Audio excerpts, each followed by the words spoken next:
ನಿಮ್ಮ ಮನಸ್ಸಲ್ಲಿ ಒಂದು ಡೌಟ್ ಇರ್ಬೋದು. ಈಗ ನಾವು ಅಲಯನ್ಸಲ್ಲಿದ್ದೇವೆ, ಅಲಯನ್ಸಲ್ಲಿದ್ದಾಗ ಸೀಟ್ ಶೇರಿಂಗ್ ಯಾವ ರೀತಿ ಆಗುತ್ತೆ, ನಾವು ಯಾವ ರೀತಿ ಸೀಟ್ನ ತಗೋಬೋದು, ಮತ್ತು ನಮ್ಮ ಮಿತ್ರ ಪಕ್ಷವಾಗಿರ್ತಕ್ಕಂಥ BJPಗೆ ಕೆಲವೊಂದಷ್ಟು ಕಡೆ ಸೀಟ್ನ ಬಿಟ್ಕೊಡ್ಬೋದಾ ಅಂತಕ್ಕಂಥದ್ದು ಇವೆಲ್ಲವೂ ಕೂಡ ನಿಮ್ಮ ಮನಸ್ಸುಗಳಲ್ಲಿ ಇರ್ತದೆ. ಆದರೆ ಒಂದು ಮಾತನ್ನು ಹೇಳ್ತಾರಣ, ನೀವು ಯಾವ ರೀತಿ ಇವತ್ತಿನಿಂದ ಪಕ್ಷದ ಸಂಘಟನೆಯಲ್ಲಿ, ಪಕ್ಷದ ಚಟುವಟಿಕೆಗಳಲ್ಲಿ, ಜೊತೆಯಲ್ಲಿ ಜನಾಭಿಪ್ರಾಯ ನಿಮ್ಮ ತಾಲೂಕುಗಳಲ್ಲಿ, ನಿಮ್ಮ ಗ್ರಾಮಗಳಲ್ಲಿ ನಿಮ್ಮ ಅಭ್ಯರ್ಥಿಗಳ ಪರವಾಗಿ ಮೂಡಿಸ್ತಕ್ಕಂಥದಕ್ಕೆ ಇಂದಿನಿಂದ ನೀವು ಛಲ ತೊಟ್ಟಿ ಶ್ರಮ ವಹಿಸ್ತಿರೋ, ಅದಕ್ಕೆ ಪೂರಕವಾಗಿ ಮುಂಬರ್ತಕ್ಕಂಥ ದಿನಗಳಲ್ಲಿ ಸನ್ಮಾನ್ಯ ಕುಮಾರಣ್ಣವರು ಈಗಾಗಲೇ ರಾಜ್ಯವ್ಯಾಪ್ತಿ ಒಂದು ಸಂದೇಶವನ್ನು ಕೊಟ್ಟಿದ್ದಾರೆ. ಕಳೆದ ತಿಂಗಳು 16ನೇ ತಾರೀಕು ನಡೆದಂಥ ಜನರೊಂದಿಗೆ ಜನತಾದಳ ಕಾರ್ಯಕ್ರಮದಲ್ಲಿ JP ಭವನದಲ್ಲೇ ಸ್ಪಷ್ಟವಾಗಿ ಮಾಧ್ಯಮದ ಮಿತ್ರರ ಮೂಲಕವಾಗಿ ಇಡೀ ರಾಜ್ಯದ ಕಾರ್ಯಕರ್ತರಿಗೆ ನಮ್ಮ ಅಭ್ಯರ್ಥಿಗಳೇ ಸ್ಪಷ್ಟವಾದಂಥ ಸಂದೇಶ ಕೊಟ್ಟಿದ್ದಾರೆ. ನೀವು ಎಷ್ಟು ಜನರ ಬಳಿ ಹೋಗ್ತಿರೋ, ನೀವು ಎಷ್ಟು ಜನರ ಜೊತೆಯಲ್ಲಿ ಧ್ವನಿಯಾಗಿ ಕೆಲಸ ಮಾಡ್ತಿರೋ, ಸನ್ಮಾನ್ಯ ಕುಮಾರಣ್ಣವರು ನಿಮ್ಮ ಪರವಾಗಿ ಡೆಲ್ಲಿನಲ್ಲಿ ಕೂತ್ಕೊಂಡು ಕೇಂದ್ರದ ನಾಯಕರುಗಳ ಜೊತೆ ಆರೋಗ್ಯಕರವಾದಂಥ ಒಂದು ಚರ್ಚೆಯ ಮೂಲಕ ನಿಮಗೆ ಟಿಕೆಟನ್ನು ಘೋಷಣೆ ಮಾಡ್ತಕ್ಕಂಥದ್ದಕ್ಕೆ ನೀವೆಲ್ಲರೂ ಕೂಡ ಇವತ್ತು ಕಾರ್ಯೋನ್ಮುಖರಾಗಿ ಇವತ್ತು ಬೀದಿಗೆ ಇಳಿದು ಕೆಲಸ ಮಾಡಬೇಕಾಗ್ತದೆ, ಹೋರಾಟ ಮಾಡಬೇಕಾಗ್ತದೆ.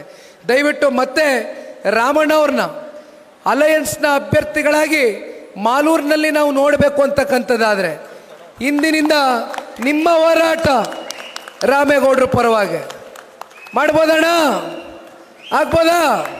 ಪಕ್ಷ ಉಳಿಸ್ಬೋದಲ್ವಾ? ರಾಮೇಗೌಡರನ್ನ ನೀವು ಶಾಸಕರಾಗಿ ನೋಡಬೇಕೋ ಬೇಡವೋ?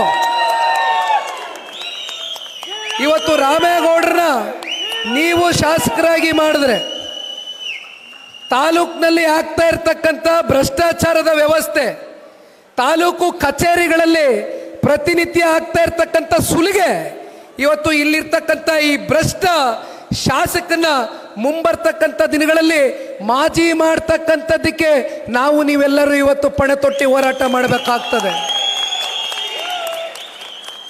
ಇದು ಕೇವಲ ರಾಮೇಗೌಡರನ್ನ ಶಾಸಕರಾಗಿ ಮಾಡ್ತಕ್ಕಂಥದ್ದಕ್ಕಷ್ಟೇ ಅಲ್ಲಣ್ಣ. ಇವತ್ತು ಒಂದು ಮಾತನ್ನ ಹೇಳ್ತೇನೆ, ಇವತ್ತು ರಾಜ್ಯದಲ್ಲಿ ಎಲ್ಲೇ ಇಂಥ ಭ್ರಷ್ಟ ಶಾಸಕರಿದ್ದಂಥ ಸಂದರ್ಭದಲ್ಲಿ ಪಾಪ ಅಧಿಕಾರಿಗಳು ಇವತ್ತು ಅವ್ರು ತೋರಿಸ್ತಾ ಇರ್ತಕ್ಕಂಥ ದೌರ್ಜನ್ಯ, ಅವ್ರ ಮೇಲೆ ಮಾಡ್ತಾ ಇರ್ತಕ್ಕಂಥ ದರ್ಪದಿಂದ ಇವತ್ತು ಮನೆ ಸೇರ್ಕೊಂಡಿದ್ದಾರೆ.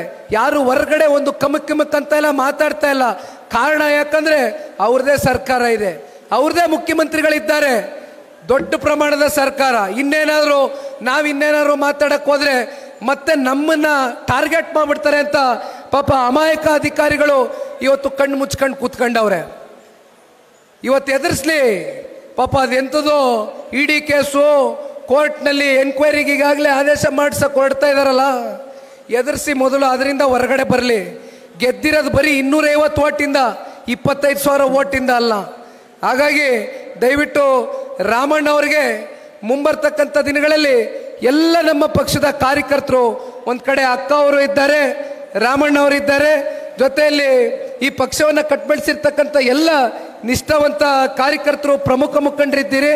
ದಯಮಾಡಿ ನಿಮ್ಮೆಲ್ಲರ ಹೋರಾಟ ಮುಂದಿನ 2028ರ ವಿಧಾನಸಭಾ ಚುನಾವಣೆಗೆ ಸನ್ಮಾನ್ಯ ಕುಮಾರಣ್ಣ ಅವ್ರನ್ನ ಮತ್ತೊಮ್ಮೆ ರಾಜ್ಯದ ಮುಖ್ಯಮಂತ್ರಿಗಳಾಗಿ ನೋಡಲಿಕ್ಕೆ ನಿಮ್ಮೆಲ್ಲರ ಹೋರಾಟ ಮಾಡುವ ಅಂತ ಕೇಳ್ತಾ ನಾನು ಈ ಮಾತನ್ನ ಮುಗಿಸ್ತೇನೆ. ಜೈ ಹಿಂದ್, ಜೈ ಕರ್ನಾಟಕ ಮಾತೆ, ಜೈ. ನಾನು 86 kg ಇದ್ದವಳು 71 kg ಬಂದಿದ್ದೀನಿ. ವಯಸ್ಸಾದ್ಮೇಲೆ ಎಷ್ಟು ಸ್ಮಾರ್ಟ್ ಆಗಿ ಕಾಣ್ತೀರಾ ಅಂದ್ರೆ ಜಿನ್ನಿ. 126 kg ವೇಟ್ ಇದ್ದು ನಾವು ಈಗ 114 kg ಲೆಕ್ಕ ಬಂದಿದ್ದೀವಿ. ಯಾವುದೇ ಸೈಡ್ ಎಫೆಕ್ಟ್ ಆಗಿಲ್ಲ. 84ರಿಂದ 50 kg ಬಂದೆ, ಆಮೇಲೆ ಸಣ್ಣಗೆ ಫಿಟ್ ಆಗಿದ್ದೀನಿ. ಅದಕ್ಕೆ ನಾನು ಯೂಸ್ ಮಾಡ್ತಾ ಇರೋದು ಜೀನಿ ಸ್ಲಿಮ್.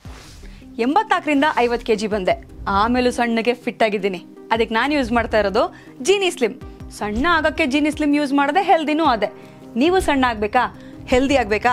ಹಾಗಿದ್ರೆ ಜೀನಿ ಸ್ಲಿಮ್ ಯೂಸ್ ಮಾಡಿ. ಸಣ್ಣ ಆಗೋದಕ್ಕೆ ಯಾವುದೋ ಪ್ರಾಡಕ್ಟ್ ಹೇಳ್ತಾ ಇದ್ದಾಳೆ, ಏನಾದರೂ ಸೈಡ್ ಎಫೆಕ್ಟ್ಸ್ ಇದೆ ಅಂತ ಯೋಚನೆ ಮಾಡ್ತಾ ಇದ್ದೀರಾ? ಖಂಡಿತ ಇಲ್ಲ, ಯಾಕಂದ್ರೆ ಇದು ಕೆಮಿಕಲ್ ಫ್ರೀ. ಸಣ್ಣ ಆಗಬೇಕು ಅಂದ್ರೆ ಜೀನಿ ಸ್ಲಿಮ್ ಯೂಸ್ ಮಾಡಿ. ಹೆಚ್ಚಿನ ಮಾಹಿತಿಗೆ ಕೆಳಗೆ ಡಿಸ್ಪ್ಲೇ ಆಗ್ತಿರೋ ನಂಬರ್ಗೆ ಕಾಲ್ ಮಾಡಿ.